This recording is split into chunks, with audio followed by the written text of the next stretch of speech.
علی بھٹو نے جب اقتدار سنبھالا تو سب سے پہلے اس نے آئین کی تشکیل کا کام کیا۔ اس کے بعد پاکستان کی معاشی صورتحال کی بہتری کے لیے بہت سے اقدامات کیے، کیونکہ پاکستان ٹوٹ چکا تھا، مغربی پاکستان کی معاشی حالت بہت بدحالی ہو چکی تھی۔ اس نے صنعتی اصلاحات، زرعی اصلاحات، تعلیمی اصلاحات، معاشی اصلاحات میں بہت سے کام سے انجام دیے۔ سب سے پہلے ہم اس ٹاپک پر ڈسکس کرتے ہیں صنعتی اصلاحات۔ صنعتی اصلاحات میں اس نے 2 سے 3 میجر اسٹیپ کیے، ایک مزدوروں کے لیے اور ایک پاکستان کے تمام بڑی بڑی صنعتوں کو قومی تحویل میں لیا۔ اس سے پہلے کہ مزدوروں کو مؤثر نمائندگی نہیں دی جاتی تھی فیکٹریوں میں، ان کو بونس نہیں ملتا تھا، ان کو میڈیکل الاؤنس نہیں ملتا تھا، کوئی زخمی ہو جاتا تھا، جب کوئی وفات پا جاتا تھا تو ان کے لیے اس کو کوئی پیکیجز نہیں تھے، جب اس کی سیلری بہت ہو رہی تھی، مزدوروں کی کم تھی، اس وجہ سے ان کا گزارا بہت مشکل تھا۔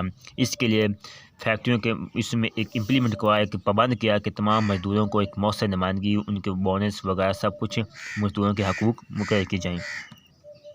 سب سے پہلے صنعتی اصلاحات کا مقصد مزدوروں کے حالات کار کو بہتر بنانا اور بہتر صنعتی ماحول پیدا کرنا تھا۔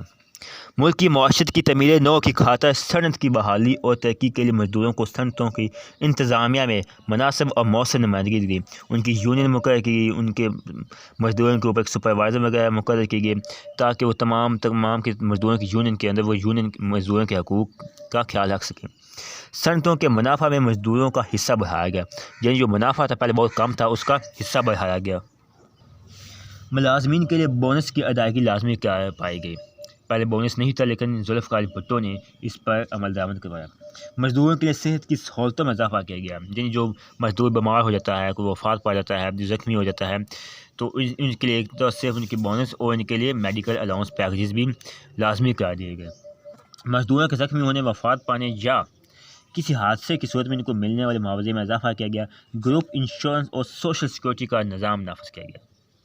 اس کے بعد ذوالفقار علی بھٹو نے 2 جنوری 1972 کو پاکستان کی تمام بڑی بڑی صنعتیں، فیکٹریوں کو قومی تحویل میں لے لیا گیا۔ ان کا مقصد یہی تھا کہ پاکستان کے تمام اس کا فائدہ عام آدمی تک پہنچایا جائے۔ اہم صنعتی اداروں، بینکوں، بیمہ کمپنیوں، تعلیمی اداروں کو قومی تحویل میں لے لیا گیا۔ ملک کے تمام اہم صنعتوں، بینکوں، انشورنس کمپنیوں کو بھی قومی تحویل میں لے لیا گیا۔ اس سے پہلے پاکستان میں جو بڑے بڑے جاگیردار تھے، جو بھی بڑے فیکٹری مالکان تھے، وہ پاکستان کی تمام دولت پر قابض تھے۔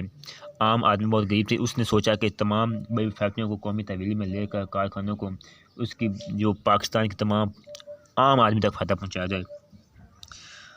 اس حکمت عملی کا مقصد ملک کے مالیاتی معاملات پر کنٹرول حاصل کر کے اس کا فوائد عام آدمی تک پہنچانا تھا۔